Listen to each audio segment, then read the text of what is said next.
Roberta Mezzola qed taffaċċja mistoqsijiet kbar u ġiet ikkritikata bl-aħrax għall-aġir tagħha meta tat biss l-appoġġ lill-Iżrael bl-attakki tal-qawwiet tiegħu inqatlu eluf ta' persuni ċivili f'Gaza. Rapporti f'siti awtorevoli bħal Politico innotaw kif membri tal-Parlament Ewropew ikkritikaw dak li għamlet Mezzola għax qatfet ar-rasa u meta żaret Iżrael ma ppreżentax il-pożizzjoni sħiħa ta' Unjoni Ewropea Magħquda. Saħansitra d-deputat ambaxxatur tal-Awtorità Palestinjana l-Unjoni Ewropea saħaq li Mezzola hi waħda li għandha double standards għall-umanità. Bosta stati membri nsabu urtati dwar kif il-President tal-Parlament Ewropew, Roberta Mezzola, flimkien ma' von der Leyen, pinġew pożizzjoni mhux eżatta tal-Unjoni Ewropea. Bħala Unjoni Ewropea nikkundannaw l-attakki brutali mill-grupp terroristiku Hamas iżda lanqas nagħtu l-jed lill-Iżrael li joqtol persuni ċivili f'Gaza, qalet il-President tas-Soċjalisti Ewropej fil-Parlament Ewropew Irace Garcia. Fuq is-sit awtorevoli Politico jiġi kwotata tajt li biż-żjara tagħha f'Iżrael Mezzola fallit milli tkun imparzjali u tippreżenta pożizzjoni ta' Unjoni Ewropea Magħquda.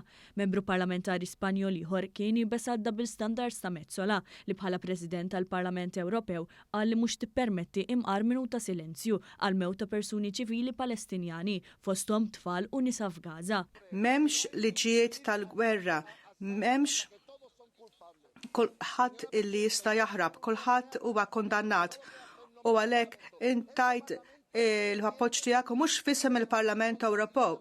Il-Parlament Ewropew għandu bżonn ikollu dibattitu, diskussjoni fuq sitwazzjoni għaxan Holocaust kontra popolazzjoni tal-Palestinjani. Laqas biss nistgħu jkollna minuta ta' skiet. Bosta membri parlamentari Ewropej oħrajn indirizzaw lil Mezzola u von der Leyen u qalulhom li nsew prinċipju sagrosant dak li kulħadd irid jirrispetta liġijiet internazzjonali umanitarji. Dan b'referenza lil qawwiet Iżraeljani issa ilhom fuq ġimgħa li għalqu l-bifwiċċ il-Palestinjani ċivili maqbudin f'Gaza mingħajr ilma elettriku u għajnuna umanitarja bħal mediċini.